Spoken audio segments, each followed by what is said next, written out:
Hey, it's Charlie, and today we're going to talk about the dilemma between short and long-term creation views and how it's resolved. So let me put you up on your pedestal, and I'll tell you that Abigail is here joining us in our conversation, and she's such a good girl. First, I'll talk about three prevalent views. I've mentioned two already: short-term creationism, a literal 6-day interpretation of the Bible, 24-hour days, 6 days, God did everything.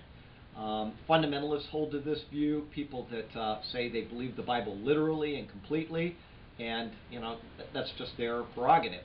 The second one is long-term creation. It's saying that there were 6 units of time, each representing a day, as recorded in the Bible, and each of those 6 days follows the biblical account. So they still believe in a literal interpretation of the Bible, but they have accepted Big Bang cosmology and a multi-billion-year-old universe, and they're reconciling the two.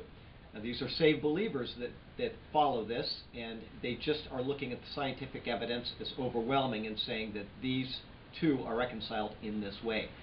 The third view is fully gifted creationism, which says basically that everything was gifted at the moment of creation to come out exactly as God preordained.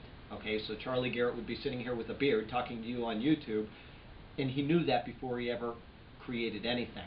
It holds to a very old universe, a Big Bang cosmology, but it also holds to a Darwinian view of evolution, which is incompatible with the Bible. You cannot be a Darwinian evolutionist and have the need for a redeemer.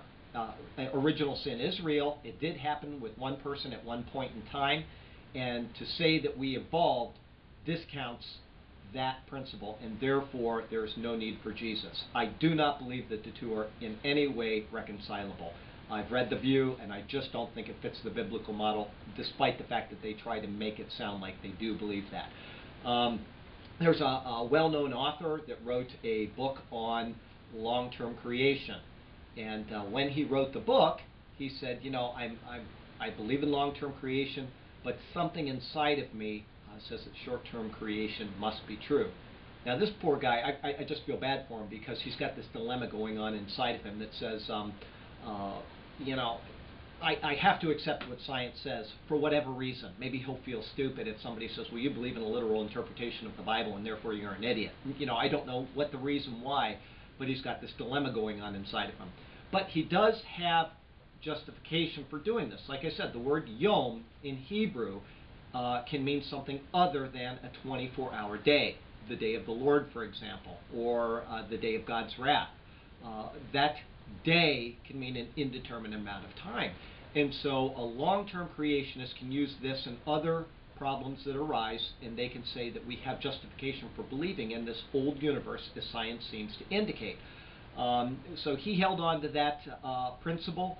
Another guy, one of the smartest theologians that I've ever met, and is probably alive in the world today, said once, now I may be misquoting him a bit here, but he said, on Monday I'm a short-term creationist, and on Wednesday I'm a long-term creationist.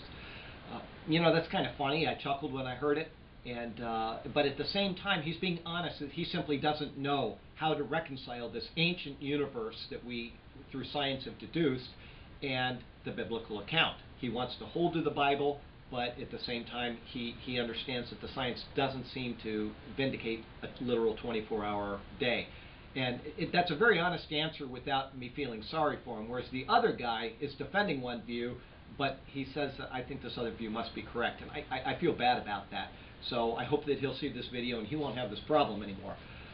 My own testimony is that I went to public education here in Sarasota, Florida, as a matter of fact, across the bay over there. And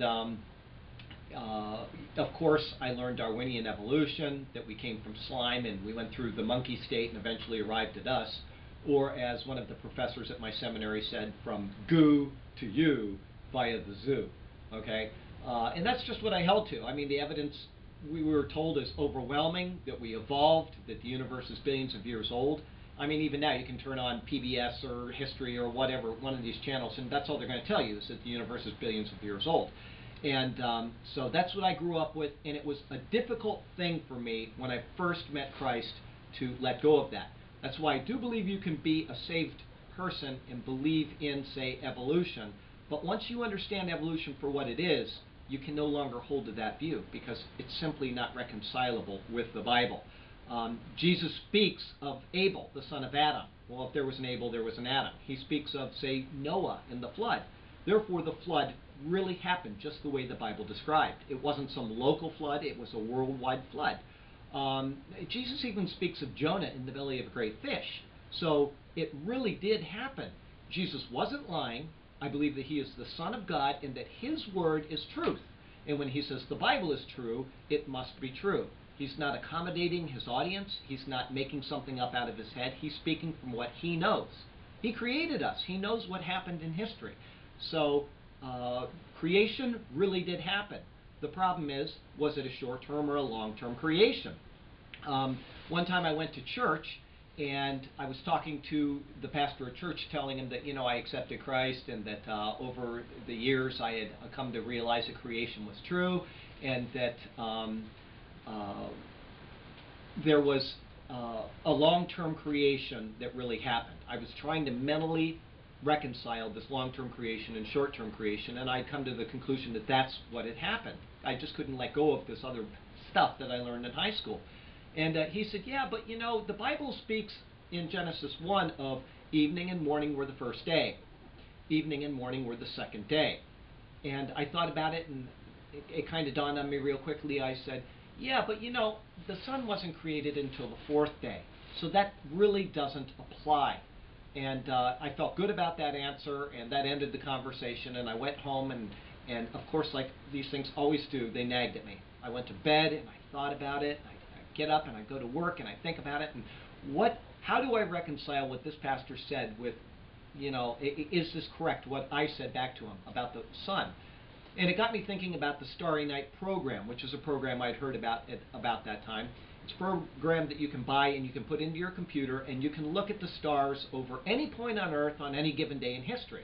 And so, for example, say I wanted to look at what the stars and constellations looked like above Jerusalem on 31 March of 1056 AD, I just put it in the computer and it'll show me, right? And I thought, you know, wouldn't it be cool if I went back to the day of creation and looked at what the stars looked like above the earth on the day of creation? And suddenly it dawned on me, just like, you know what? I could put the same thing in for the day before creation, because the computer doesn't know it was the day before creation. It's just running a program. And so I suddenly realized that the way that the stars and the sun and everything is placed in the sky is following a set pattern. The pattern was already in God's mind before he created anything. It simply is. He just waited until the fourth day to put the sun in place. And I suddenly realized that to be intellectually honest, I have to admit a 6-day literal creation of the universe. That's all there is to it, because here we have this pattern and it's following it, and so he puts the sun in the sky on the fourth day. It makes no difference. It is already in God's mind before he ever did it. So that took care of that problem, and I was quite happy with it until somebody said at some point when I was in college, they said, yeah, but that would make God out to be a deceiver.